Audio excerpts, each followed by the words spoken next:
సముద్రంలో మత్స్య సంపద ఉత్పత్తి కోసం 2 నెలల పాటు వేటపై నిషేధాజ్ఞలు విధించారు. ఈ నిషేధాజ్ఞలు గత రాత్రి నుండి అమల్లోకి వచ్చాయి.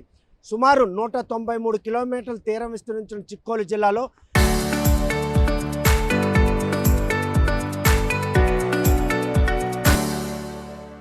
చేపల వేటకి అనువైన ప్రదేశాలన్నీ కూడాను నిర్మానుష్యంగా మారాయి. ప్రస్తుతం మాత్రం కుందువానిపేట తీరంలో ఉన్నాం. ఇక్కడ చేపల వేట దండిగా లభించేది. కానీ ఈ కన్జర్వేషన్ డేస్ అమల్లోకి రావడంతో మాత్రం తీరం అంతా కూడాను బోసిపోయే పరిస్థితి. పడవలన్నీ కూడాను ఇప్పటికే లంగర్ వేసి అంటే తీరానికి దూరంగా వాటన్నింటిని కూడా నిక్షిప్తం చేసుకున్నారు. అదే విధంగా వలలు కూడా పూర్తిగా కట్టలు కట్టి 2 నెలల పాటు ఈ పడవలకి ఆ వలలకి ఎటువంటి పని లేకుండా పోయింది. సుమారు 250 మత్స్యకార గ్రామాలు ఈరోజు ఈ చేపల వేట ప్రధాన వృత్తిగా జీవనం సాగిస్తుంటారు. వీరికి ప్రత్యామ్నాయం అంటూ ఇంకా ఏమీ లేదు. కేవలం చేపల వేటే ప్రధాన వృత్తి కావడంతో ఈ కన్జర్వేషన్ డేస్ అయినటువంటి 2 నెలల పాటు వారికి మాత్రం ప్రభుత్వం నుంచి కేవలం 25,000 రూపాయలు ఏదైతే మత్స్యకార భరోసా రూపంలో లభిస్తుందో తప్ప ఇంకా ఉపాధి మార్గం కరువయ్యే పరిణామాలు చోటు చేసుకుంటాయి. మరోవైపు చూస్తే కనుక 193 కిలోమీటర్ల తీరం విస్తరించిన చిక్కోలు జిల్లాలో ఇప్పటికే చేపల వేటకు అనువైన కానటువంటి సముద్ర తీరం కావడంతో వేలాది మంది మత్స్యకారులు ఇతర రాష్ట్రాలకు వలసపోయి నెలల తరబడి అక్కడే ఉండి కుటుంబాలను పోషించుకునే పరిస్థితి. ఇటువంటి పరిణామాలు చోటు చేసుకునే నేపథ్యంలో ప్రకృతి వైపరీత్యాలు కనుక సంభవిస్తే వేట లేక ఇళ్లకే పరిమితం అవుతారు. అటువంటి రోజుల్లో కూడాను వారి జీవనం మాత్రం గగనంగా సాగుతుంది. కానీ మత్స్య సంపద ఉత్పత్తి కోసం మత్స్యకార శాఖ రాష్ట్ర ప్రభుత్వం తీసుకున్నటువంటి ఏదైతే ఈ కన్జర్వేషన్ డేస్ రిస్ట్రిక్షన్ ఉందో అది మాత్రం వారి పాలిట శాపంగా మారిన దాంట్లో ఎటువంటి అత్యక్తతో ప్రస్తుతం మాత్రం ఈ 25,000 రూపాయల సహాయం మాత్రం కేవలం 1 నెలకే పరిమితం అవుతుంది.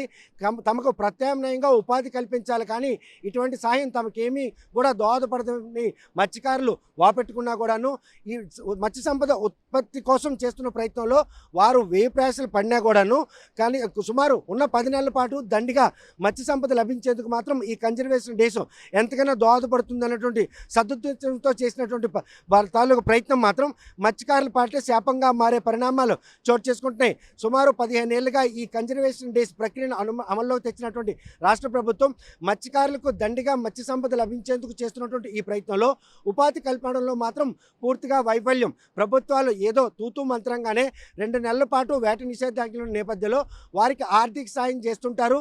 కానీ వేట అమలయ్యే రోజుల్లో మాత్రం వారికి డీజిల్ కానీ పడవలు కానీ బోట్లు అదేవిధంగా మత్స్య సంపద కనుక లభిస్తే వాటిని నిక్షిప్తం చేసుకునే కోల్డ్ స్టోరేజ్ ఇటువంటివేవీ లేకుండా పూర్తిగా వారిని నిర్లక్ష్యం చేసిన పాపానికి ఉన్న మత్స్య సంపద మాత్రం తెగనమ్ముకునే పరిణామాలు.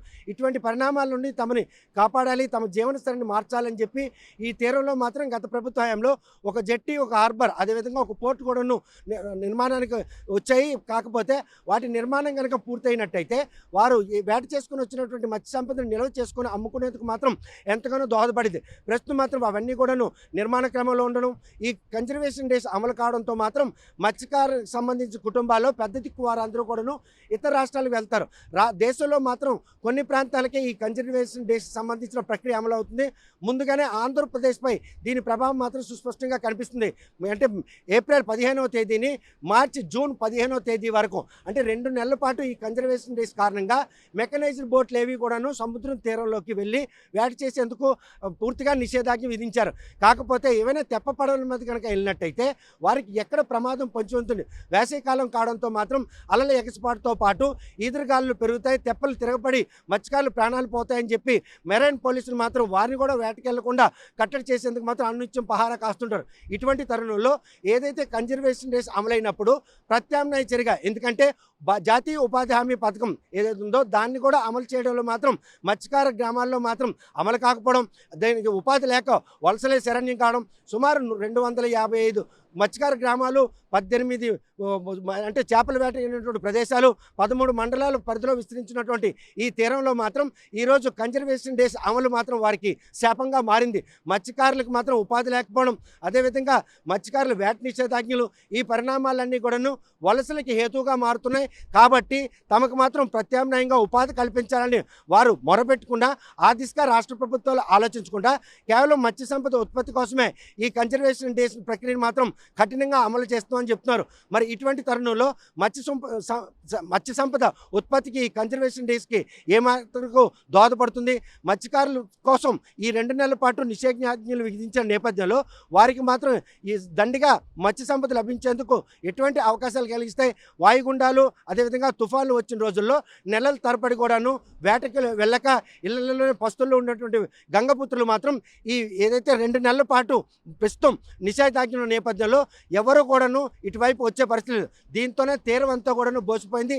ఇటీవల కాలం మాత్రం దండిగా చేపలు వేటలో లభించినా కూడా వాటిని దాచుకునే పరిస్థితి లేక వాటిని తెగనుముకున్నటువంటి పరిస్థితులు నెలకొన్నాయి. ఇటువంటి తరుణంలో మత్స్యకారుల పాలిట మాత్రం ఈ కన్జర్వేషన్ డేస్ భవిష్యత్తులో దండిగా మత్స్య సంపద లభించేందుకు దోహదపడుతుందా, లేకపోతే వారికి ఈ ప్రకృతి వైపరీత్యాల రూపంలో సంభవించినటువంటి నష్టం వారి కష్టాలకి హేతుగా మారుతుందా, లేకపోతే ఈ 2 నెలల పాటు విధించినటువంటి ఈ నిషేధాజ్ఞలు వారికి భవిష్యత్తులో మంచి దండిగా చేపలు లభించేందుకు దోహదపడుతుందా లేదన్న విషయం మాత్రం వేచి చూడాల్సిన పరిస్థితి. ప్రస్తుతం మాత్రం కన్జర్వేషన్ డేస్ అమల్లోకి రావడంతో చేపల వేటపై నిషేధాజ్ఞలు విధించినటువంటి అధికారులు దాన్ని ఎట్టి పరిస్థితుల్లో కూడాను కఠిన చర్యల మధ్యన వాటిని అమలు చేయాలని చెప్పి వారు మాత్రం ఒక ప్రణాళిక రూపొందించుకున్నారు.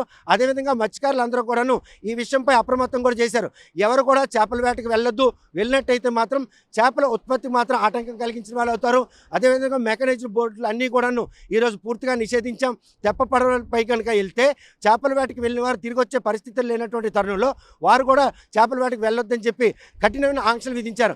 ఇటువంటి తరుణంలో కేవలం చేపల వేటే ప్రధాన వృత్తిగా జీవిస్తున్నటువంటి మత్స్యకారుల పాలిట ఈ కన్జర్వేషన్ డేస్ ఏ మేరకు వారి కుటుంబాల్లో చీకట్లు అలుముకునేలా చేస్తాయి, వారికి ఉపాధి కల్పించడంలో ప్రభుత్వం ఇచ్చినటువంటి 25,000 రూపాయలు ఎన్ని రోజుల మేరకు వారికి ఉపాధి కల్పిస్తుంది, వారికి ప్రత్యామ్నాయ ఉపాధి మార్గాలు ఏమైనా కల్పిస్తారా లేదా అన్న విషయం వేచి చూడాల్సిందే. శ్రీకాకుళం తీరంలోని కుందువేటపేట నుండి వీడియో జర్నలిస్ట్ రామకృష్ణతో సత్యం, RTV శ్రీకాకుళం.